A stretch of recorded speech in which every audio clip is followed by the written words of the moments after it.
Oke, ya, jadi selamat pagi ya buat teman-teman ya. Jadi pada pertemuan kali ini ya, saya akan mengajarkan terkait penggunaan ya noise reduction ya dan penggunaan keyframe pada sebuah audio.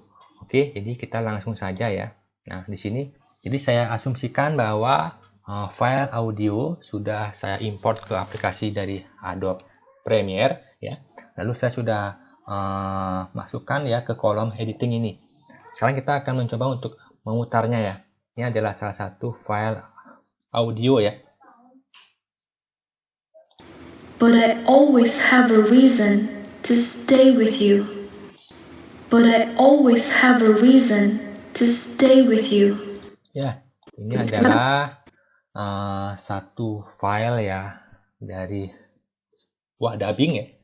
Sebuah dubbing ya berformat audio. Jadi kalau kita dengarkan tadi itu terdapat sebuah noise ya pada bagian awalnya. Ya, itu lumayan cukup mengganggu ya. Jadi kita akan coba untuk menghilangkannya dengan menggunakan noise reduction ya. Jadi kita langsung ke kolom efek ya, di fitur search itu kita cari noise reduction ya, maka akan muncul ya. Jadi ini namanya adaptive ya, adaptive noise reduction itu ya. Jadi kita klik kiri ya, tahan, kita langsung tempelkan ke file ini. Nah, setelah kita tempelkan maka otomatis ya, jadi adaptive noise reduction ini sudah muncul pada efek kontrol dari file suara ini ya. Oke, jadi kita lihat di efek kontrol ini ya. Jadi kita caranya sangat mudah sekali, kita hanya menyeting satu settingan saja ya. Tapi sebelum ini saya kembali ke kolom editing dulu ya. Kita lihat di kolom editing ini ya. Jadi file audionya ini lumayan sedang ya tampilannya. Kita akan buat lebih besar lagi ya dengan cara kita klik 2 kali di sini ya. Ya, kursor saya ya, dengan tujuan agar kita untuk memudahkan ya dalam proses editnya. Oke, jika sudah kita hanya klik 2 kali. Oke, kita langsung fokus ke efek kontrolnya. Kita cari di sini ya, ke edit ya. Nah, di signal threshold ini kita rubah menjadi 10 ya. Kita angkat dia ya sampai ke ukuran 10 ya. Sampai sini. Oke. Jika sudah kita close maka akan tersimpan secara otomatis. Oke, sekarang kita akan mencoba untuk memutar file ini. But I always have a reason to stay with you.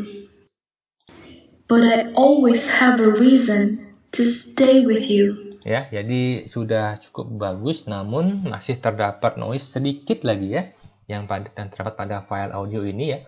Sekarang jadi biar kalian paham dulu ya, yang namanya software editing itu ya, dia tidak bisa memperbaiki sebuah file yang rusak. Intinya dia tidak bisa memperbaiki file tersebut sampai 100% ya. Ya, jadi kita akan mencoba mengakalinya lagi ya dengan adaptive noise reduction sampai di sini ya maksimalnya.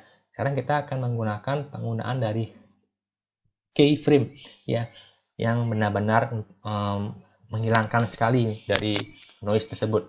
Oke, dengan cara ya, kita arahkan garis biru ini ya ke depan ya. Jadi misalkan saya coba mungkin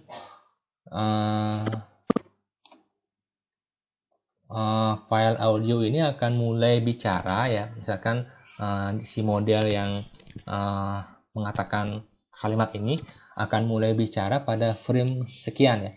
Ya, di sini coba saya putar dulu. But I always Nah, ya. Jadi dia akan mulai bicara pada frame ini. Oke. Jadi kita akan membuat sebuah kunci ya, keyframe ya. Jadi di logikanya kita akan membuat file audio ini dari kecil ya, suaranya kecil ke membesar gitu ya. Jadi kita akan melakukan keyframe ya. Keyframe yang pertama atau keyframe yang pertama kita bilang ya. Yang pertama ya saya letakkan di sini ya, garis ini. Saya tinggal cari kontrol ya. Ya.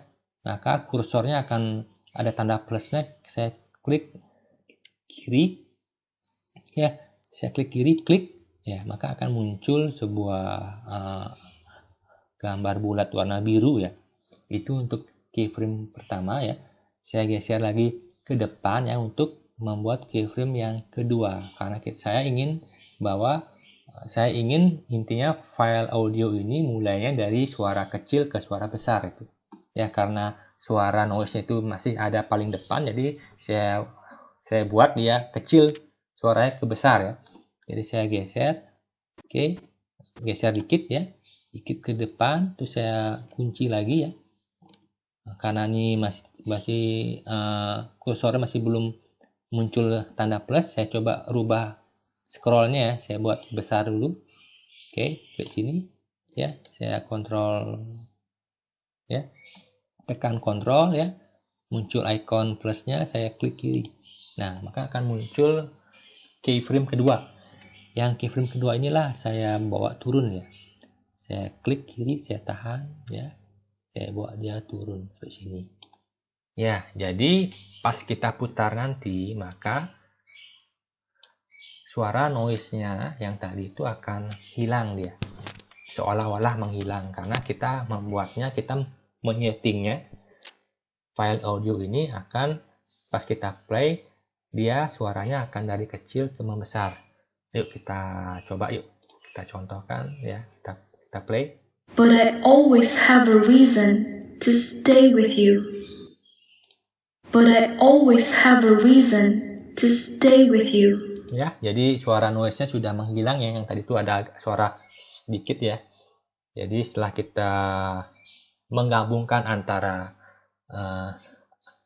adaptive noise reduction dengan sebuah penggunaan keyframe, jadinya file audionya menjadi bersih ya, sudah tidak ada noise-nya lagi kayak gitu ya. Jadi untuk penggunaan keyframe ini juga ya sering dipakai buat teman-teman yang membuat sebuah video yang ada backsound-nya ya, namun misalkan videonya tersebut dia durasinya semenit, namun backsound-nya tersebut ya durasinya sampai 3 menit ya. Walaupun kita sudah memotong backsound tersebut ya sesuai dengan durasi dari file video kita, namun pas mau selesai itu kan langsung tiba-tiba dia diam kayak gitu ya, itu tidak begitu bagus. Kita bisa menggunakan penggunaan dari kunci keyframe ini ya. Jadi kalau misalkan kalian pernah mendengar sebuah lagu ya yang kalian dengar ya dengan format MP3, itu kalau sudah lagu tersebut sudah mulai selesai, jadi otomatis maka audionya akan pelan-pelan membesar ke mengecil kayak itu ya. Itu juga bisa kita pakai di sini ya. Misalkan kita asumsikan saja ya, karena yang di depan udah dari kecil ke besar, maka yang di belakang dari besar ke kecil kayak gitu ya. Caranya juga hampir sama ya. Jadi kita arahkan ya di frame mana dia akan mulai mengecil. Misalkan dari bagian ini ya, kita kontrol ya, klik kiri ya, kita geser lagi ke depan, kita kontrol lagi. Oke, yang nomor 2 kunci ini kita geser ke sini ya, jadi dari besar ke kecil ya. But I always have a reason to stay with you. Ya, kayak gitu ya. Ya, jadi untuk melakukan edit suara atau audio bisa dilakukan dengan 2 aplikasi, yaitu Adobe Audition dan Adobe ini ya, Premiere ya. Oke, jadi ada 2 aplikasi yang kalian bisa gunakan ya. Jadi kalau untuk memperbaiki sebuah dubbing ya, hanya memperbaiki sebuah dubbing saja, ya. Jadi saya rasa cukup menggunakan software ini saja ya, Adobe Premiere ini ya.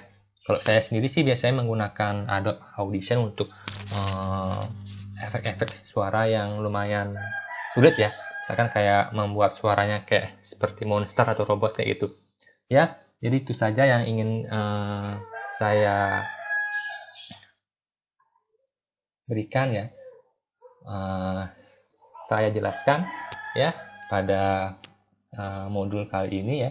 Jadi silahkan dicoba ya teman-teman ya. Jadi untuk file audionya ya, contoh file audionya akan saya kirimkan juga ya pada Microsoft Teams-nya ya. Jadi silahkan dicoba. Oke, sekian dan terima kasih.